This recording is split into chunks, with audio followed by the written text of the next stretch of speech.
Hi, comic book fans, and welcome to another suddenlycomics.com video. And I'm very excited today because I have a great guest here. It's Luke from Hydracollectables. Luke is what I would call a polygeek. So he geeks out on more than one thing. Okay. So I know him because he's clearly a comics guy, but you will see from his picture, he also is into action figures. So yeah, any other geeky things you're into, Luke? I'm into everything, to be honest. Do you know what it is? It all boils down to the collecting gene. I believe that, like with the hunters and the gatherers, I believe that there is something inherent in some of us that makes us have this desire for collectibles. And in all honesty, I don't think it matters what I'm collecting. I go through phases. Sometimes I'll be completely fixated on my comic books, other times on the action figures, other times on something completely random. It's the thrill of the hunt that I enjoy the most. Well, that's true. I currently comics is my thing, but I actually also do have a pretty decent collection of Hamilton watches. And I also have a pretty decent collection of first edition crime novels. So yeah, I think it's in the genes. I think there's a collector gene, isn't there? Mm. And it's like if I get two or three of something, I want to get them all. it's it's a strange obsession. Yes, very much. So Luke, tell us your origin story. How did you get into comics and action figures and collecting? When did it start? So I'm a child of a certain age. I remember the blockbuster videos and all the old stuff that has long since been forgotten. And that's where it all started, Blockbuster Video. The year was 1994. Okay. And I went down to Blockbuster Video in order to just rent out some videos as you would on a Friday night. And at the time, I was just getting into Spider-Man. There was the announcement of the 94 cartoon series just Right. starting. And as a kid, I'd recently, before that, a few years prior, picked up my very first comic book at a car boot sale, which happened to be the Amazing Spider-Man issue number 6, first appearance of the Lizard, Nice. which is still to this day my favorite character. I rant about that often on my own YouTube channel. But yeah, those few years from age 7 to age about 9 or 10, around the 94 period. And basically, Blockbuster Video were doing a giveaway of the Flair Marvel trading cards. Oh yeah, yeah. And I've actually got a load of them on the back there. So basically, the 94 Marvel trading cards is what got me into the Marvel universe. Right. I would rent out 2, maybe 3 movies and get a pack of these cards for free. Inside, you got approximately 10 cards. Yeah. And basically, as the weeks went on, I got more and more of these cards until eventually they ran out. And so I asked the guy at the counter, where could I get more of these cards? And he pointed me to the local comic book shop just down the road called Calamity Comics in Harrow. And that's where I went. And yeah, I was hooked from that moment on. The whole world of Marvel and DC and everything else was completely open to me. I jumped from comics, from the trading cards, sorry, to the comics, to everything else that I could find.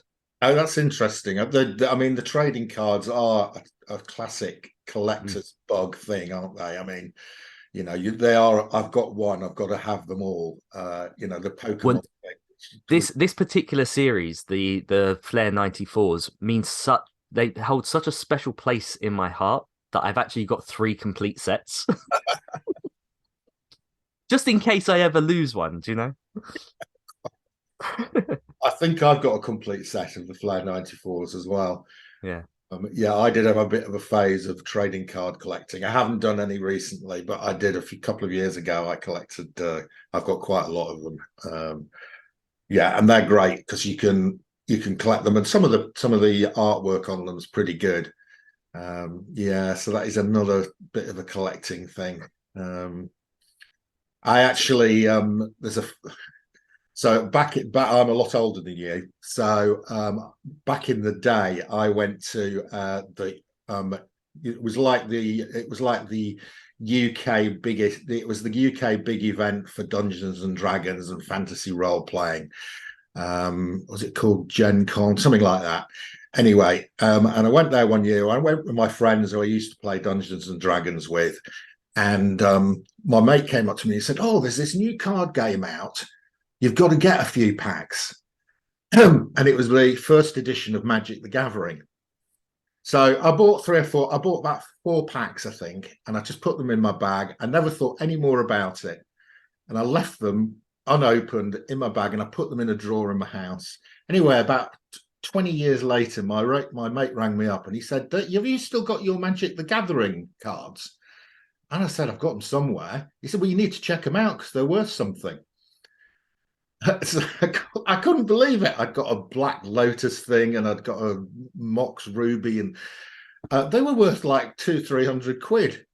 So I put all the valuable ones into a folder. And then about 5 years ago, I found it again, and I got them out and checked them out. I couldn't believe it. I think 1 or 2 of them worth about 2,000-3,000 quid or something ridiculous. Yeah. So, because I've never played with them or anything, I'd just take them out of the box and put them in a folder. And so, something happened to the folder. I reckon the folder was worth of these Magic cards was worth about 10,000 quid, and I've lost it.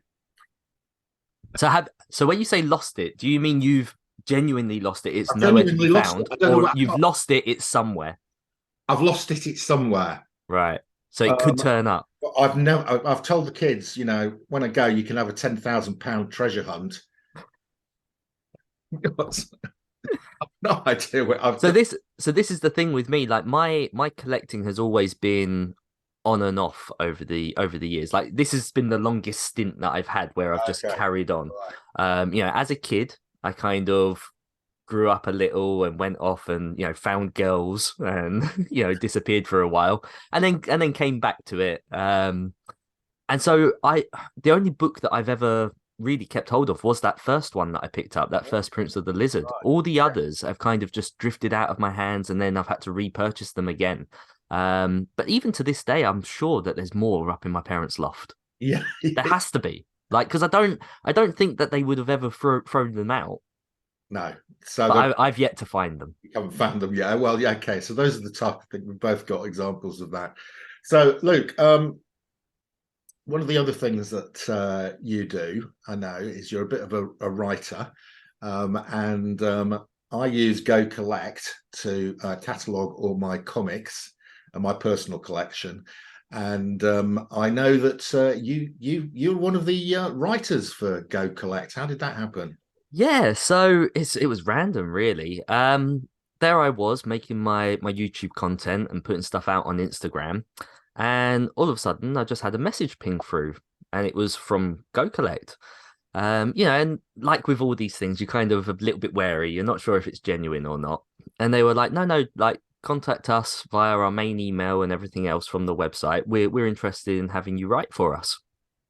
So the video in question that it was talking about comic book regrets and mistakes that we might have made. And so I went on this little rant of a few books that I've had to give up, mostly due to the pandemic, that I kind of regret letting go. I kind of wish that I had kept hold of. Yeah. But it seems that was the particular video, that was the particular article, as it were, that they were interested in. And so basically I wrote them a couple of articles, and now I've been doing it for 30 odd weeks. It's still going. Is it an article a week, or is it when you it's feel it's one article per week. right? And to be honest, the team over at Go Collect is absolutely fantastic. They give me free reign to write about whatever I want, as long as it is primarily comic books. Yeah. Although that might be expanding into other areas soon. We have to wait and see. But yeah, they're so good. I can't sing their praises enough. Yeah, it's a paid gig. It's a paid gig. I won't go into details about the prices or anything else. But yeah, the fact that they reached out, and I was very concerned at the beginning as well, being a UK based collector. I wasn't sure if I would have the same approach to everything as the Americans, but I think that's what makes it special. Yeah, I think You know, that you've got a slightly different slant on it, which I think is good. yeah, and as you know from our previous discussions, one of the things that I try to slip in every now and then, every 10 articles or so, is my making sense of pence. Yeah. I like to. It's something that I feel that only us Brits can truly appreciate. So I feel like I'm really kind of educating the American audience as to what these things are that we as UK collectors cherish so much. Yeah, so let's talk about making sense of pence, because that's the other thing that we have in common. So I have done a few videos a few years ago when I first got involved. I made a few videos about the pence thing. Um, yeah, so for those of you who are not aware, for a period of time, Marvel and DC comics coming into the UK were priced separately. They had a separate pricing for the UK. Now, these were comics that were printed at the same time as the US versions, on the same presses, on the same paper. Probably they were printed first, although there were numerous presses. So, it is possible they were on a different press. But I think one of the reasons why they're generally better quality and more vibrant is actually because the plate wear didn't come into the equation. So on the letterpress printing, the plates will wear. So if you do a long print run, you will get less color coverage unless you change the plates. Now, because the UK print runs were smaller, you didn't get anywhere on the plates because there just wasn't enough big print run. They would then run the UK ones, change the plates, put the US run on, which was much longer. Now, I suspect the first ones off on the US plates were just as good as the first ones on the UK plates. But as the run goes on, the plate wears and you get lower quality. And I've got some US ones where it's the US one, and one of them is quite vibrant and one of them is not. And I think that's just because one was when the plates had just been put on and another was when the plates hadn't been. So my view is it's not about what was first on the press. It's about the fact that the UK run wasn't long enough to get plate wear. So slightly different angle on that. And I've talked to a couple of people at through my connections in the States. And when I said about it was first on the press, they said there were about 5-6 different presses. So they'd have had the UK on one press and the US ones on another press. So unlikely. I think it's more to do with the plateware. So for me, my love of the UK pence, it pretty much boils down to that's what I remember. That's where my nostalgia is, As I was collecting in my youth, I had more UK pence issues than I did American cents. Yeah. And so, when at that time I was like, oh, I wish these were cent copies. Yeah. But now in adulthood, looking back and having that feeling of nostalgia, I really like the UK pence. Now, that's not to say that I only buy UK pence, because I don't. For me, it's all about the better quality of the book. So I can walk into a shop and there could be 2 copies, and I will always go for the better condition book over whether or not it's pence or cents or even newsstand or direct. I don't care about either of those things. It's about the overall quality. It's the overall quality of the book, and what I'm picking up. Now, sometimes, don't get me wrong, if I can afford to buy both, I will buy both. Yes. But obviously, if the book is of a higher caliber, if it's a little bit more expensive, it's the condition of the book that I purchase. Yeah, I've got quite a few where I've got both the UK and the pence versions, and I will keep both because I view them as different. So if I'm lucky enough to have got both the UK and the pence, I will have them both, especially it's my PC stuff. I prefer the pence ones. They are, as you know, they are much, much rarer. In fact, both CGC and CBCS censuses record the UK price variance, so you can see the comparison between the US price variance and the UK price variance, and I've looked quite a lot of them, and it's generally between 50 and 100 times rarer on the UK pricing. So yeah, they are much rarer. They're rarer than newsstands. They're rarer than Canadian price variants, and the market will eventually recognize this. So this has always been my biggest argument. You know, the Americans are very quick to jump at the Canadian price variance, but not the UK. And that's the bit that I don't really understand. To say it annoys me would be an overstatement. Like that's just silly. It doesn't annoy me, but I just question it. I wonder why. Especially because they were, like you say, they were all printed around the same time. I don't care whether they were first off the press or second. It doesn't matter. They were released at the same time. Um, so yeah, it's always been a wonder, and I'm hoping that they do pick up. I mean, at the end of the day, it's not really going to make a difference to me because I'm not selling my collection. No, I'm not looking to gain money from this. no, I've talked to so I've converted a couple of Americans over to Pence versions on the basis of the rarity, actually, because they can pick up a Pence variant at a lower price than a US variant, Mm. and it's rarer. And that sort of, the collected, the value thing clicks in, and they go, "Oh, okay, yeah, I can see what you mean. This is 100 times rarer, and it's actually 20% cheaper."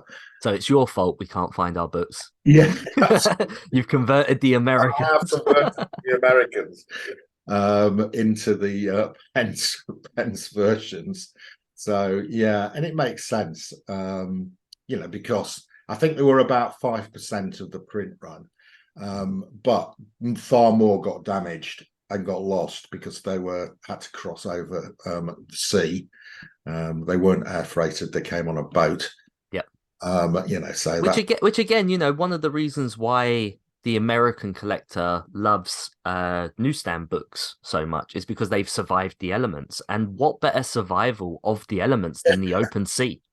exactly. Like to me, it's a no-brainer. But yeah, like I say, it's at the end of the day, I don't believe that anyone should tell anyone else how to collect or what to collect. No. I'm a big believer in you do you. You do what makes you happy. But I personally do really like these Pence books. Yeah. Yeah, and not just these Americanized Pence books. I like the proper Pence books that we had here in the UK, the reprints, the old newspaper stuff. I love that too.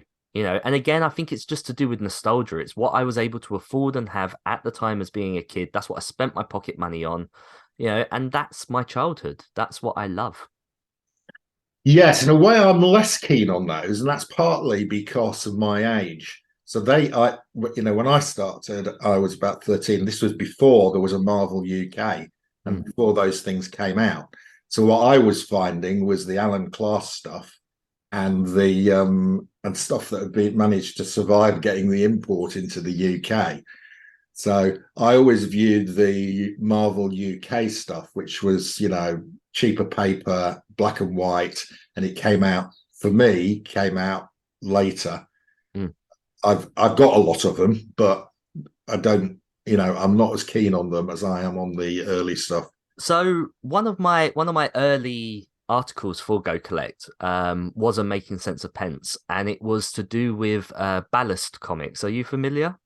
Ballast Comics. Oh, Ballast I think I Comics. read this article. Just remind me. So the rumor is, this it's the story. Not many people believe it, and some people swear adamant that is what happened. And I think it depends on where you grew up, and if you were part of one of these shipment areas. But the story goes that whenever things were being transported over to the States, like whether it be furniture or anything else, the boats would have to return, but the boats would need to be like weighted in the right way, the ballast. And so the cheapest alternative to do that would be secondhand or used paper. And it Yeah. would include things like newspapers, comic books, all sorts. Now, as the ship came across to the UK shores, often they would try and dump that overseas so that they could just load up straight away and not worry about the reloading time. However, sometimes it would make it to the dock and they would literally put them out on the side, load up again, and off they would go again. And any young kids or people in the area would be able to go down and go through these massive piles of, just weighted newspaper and comic books and pull out whatever was there. And so this was a way that a lot of people in the UK got their American comic books, actual cent copies, before any of the UK Pence variants made it over to shores, because they came over on these boats early, as part of this whole shipping trade thing. So, like I say, it's something that not many people know or believe in, but people who lived in those towns and cities where it happened swear blind that it did. I believe that. I definitely believe that, especially because remember that what used to happen in the American trade before there was the direct market, the sort of newsstand stuff was all seller return. So, if it didn't sell, you could send it all back. Yeah. And they'd be worth nothing. They've been out, they've not sold, they've come back. What are we going to do? And sometimes it was nearly 50% of the run. So what you do with them? So let's just shove them on a boat and use it as ballast. That's literally what it is. That's where the rumor comes from. And you can imagine as well, like this would have been at a time where they would have had multiples of the same book. So like anything that we would consider to be a key nowadays could have just been soaking wet with seawater sitting on a dock somewhere where one kid's pulled out a few issues and kept them for himself to read. I like these stories. These are the things that... Yeah, the other thing that happened, of course, which is interesting, is we got a lot of American air bases in the UK. Yeah.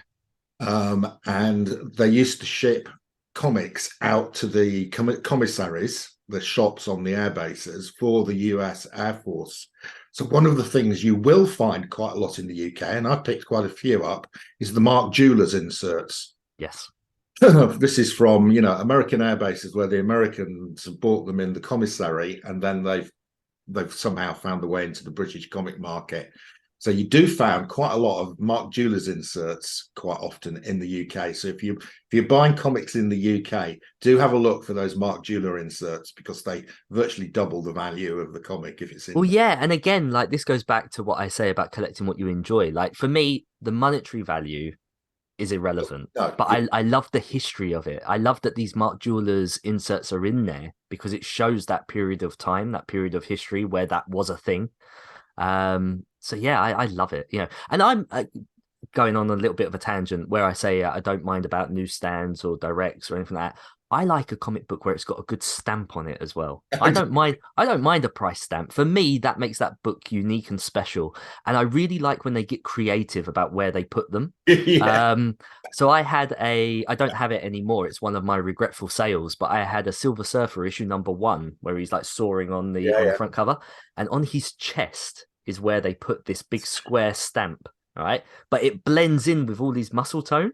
So unless you look, you don't really know it's there. Yeah. But I liked that. I thought that was cool. There's something a little bit different, made that one a little bit more unique. Yeah, I've got some fun ones as well with the stamps in really funny places. And I like those as well. I mean, the stamps for me, I don't mind the stamps. And I do quite occasionally like them when they're in a really funny position. And in fact, the old TMP stamp, which should have marked it as so this is when American comics came in, they were priced in dollars, so you had to get them stamped up with a UK pricing. And Thorpe and Porter were the people who did most of this, so you get a TMP stamp with the price on it. Quite a few Americans, because I talk to a lot of Americans, they love them. Yeah. They like it. They say, "Oh, I know. I actually want it with the TMP pen stamp on it." Yeah, I think it does. I think it really, and again, it goes back to this whole comic book history thing. I think it makes it special.